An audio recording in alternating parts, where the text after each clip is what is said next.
बोरलोदोई मार्गेन मेग्रेन और उसका बहादुर बेटा आलताई की लोक कथा। बहुत ही पुराने जमाने की बात है कि नीले आलताई पहाड़ों में एक नरभक्षी दानव रहता था। उसका नाम था अल्मिस। अल्मिस की लंबी लंबी काली मूछें थी जो उसके कंधों पर लगामों की तरह झूलती रहती थी।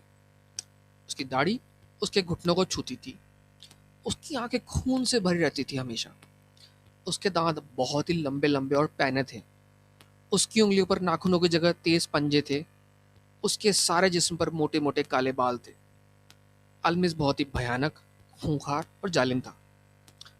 वह जंगलों में शिकारियों पर हमले करता और गांवों में औरतों पर। वह न तो बूढ़ों को छोड़ता न बच्चों को। वह अपने शिकारों पर झपटता और उन्हें खाया था। अल्मिस इतना ताकतवर और चालाक था कि कोई भी उससे लड़ने की हिम्मत नहीं करता। उसको देखते ही लोग सिर पर पांव रखकर भागते और छिपने की कोशिश करते। उनकी समझ में नहीं आता था कि वो करे क्या। वो कहते, अल्मिस हमसे बहुत ज्यादा ताकतवर और चालाक है। न कोई उसे जीत सकता है और ना ही उसे कोई चकमा दे सकता है। हमें उसे बर्दाश्त करना और चुप ही रहना होगा। इस तरह से वे अल्मिस का जुल्म सहते रहते और चुप रहते, और यह सिलसिला चलता रहा। एक गांव में इस दूसरे गांव में बोरलोदोई मैग्रेन नाम का एक शिकारी रहता था। वो बड़ा हष्ट पुष्ट, बहादुर, समझदार था। कुछ लोग शिकार पर जाएं तो खाली हाथ भी लौट सकते हैं, मगर बोरलोदोई मार्गिन के साथ ऐसा कभी नहीं होता था। वो हमेशा सफल ही लौटता। लोमड़ियाँ, सेबल, गिलहरियाँ और अन्य रोएदार जानवर मार कर लाता। वह सभी जंगलों में और सभी पहाड़ों पर घूम चुका था। कोई दरिंदा कभी उसका बाल भी भागा नहीं कर पाया था। उसे कभी कोई हानि नहीं पहुंची थी, कारण कि उसकी अकल बहुत तेज थी, बहुत ही शातिर था, बहुत ही चालाक था।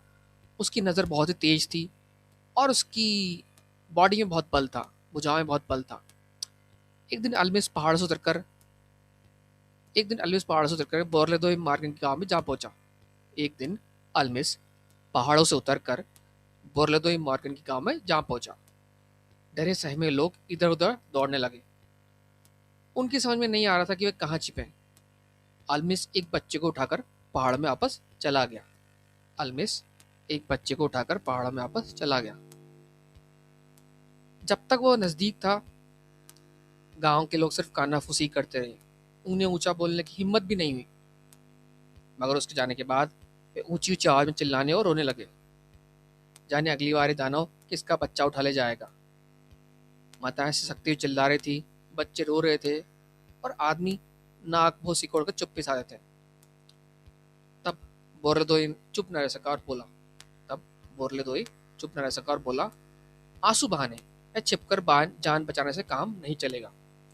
हमें अल्मिस को दूसरी दुनिया में पहुंचाना चाहिए। केवल तभी हम डर से छुटकारा पाकर चैन की जिंदगी बता सकेंगे। लोगों ने जवाब दिया, हम उसका क्या बिगाड़ सकते हैं या उससे कैसे छुटकारा पा सकते हैं। न तो हम पक्षी हैं कि आकाश में ऊंचे उड़ जाए, और न ही मछलियां कि पानी में छिप जाए। हमें तो दुष्ट दानव के पंजों और जबड़ों का शिकार होना पड़ेगा। ये सुनकर मॉर्गन को बहुत ही दुख और परेशानी हुई। अब उसने अपने बेटे की ओर देखते हुए मन ही मन सोचा, मेरे बेटे ने धरती पर ऐसे जन्म नहीं लिया है कि अल्मिस उसे अपने तेज तेज दांतों से फाड़ डाले। दूसरे बच्चे भी इसलिए दुनिया में नहीं आए हैं। अल्मिस को अवश्य ही मौत की घात उतारना और माताओं के दुख का अंत करना होगा। मगर ये किया कैसे जाए। अल्मिस को लड़ाई के ललकारने का कोई सवाल ही नहीं उठता था। अल्मिस को लड़ाई के लिए ललकारने का तो कोई सवाल ही नहीं उठता था। एक आदमी की तो बात ही क्या, वह सभी का सफाया कर सकता था, इतना ताकतवर था।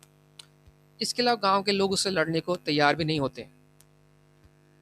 अल्मिस ने उन सभी को डरा दिया था, उनका दम निकाल दिया था। उनमें न तो हौसला था और न ही हिम्मत। अल्मिस को चकमा देना भी असंभव था। वह हमेशा खतरे को भाप लेता था।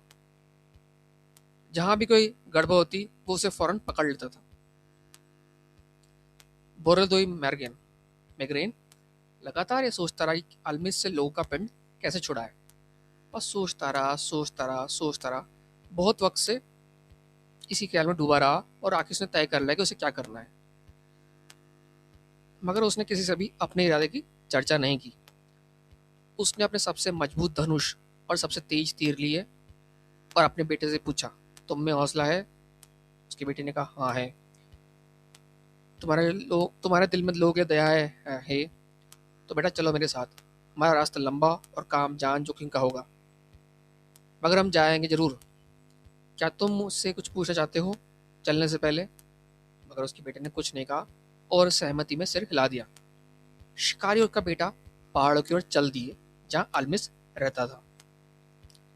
उन्होंने एक घना जंगल पार किया, चट्टानी ढालों पर चढ़े और किसी पगडंडी के बिना ही चलते गए। आखिर वे जंगल के बीच एक खुली जगह में पहुंच गए। वहां एक लंबा सा ठूंठ खड़ा था और उसके बगल में कुछ झाड़ियां और पेड़ उगे थे। आसपास न तो कोई दरिंदा था न परिंदा।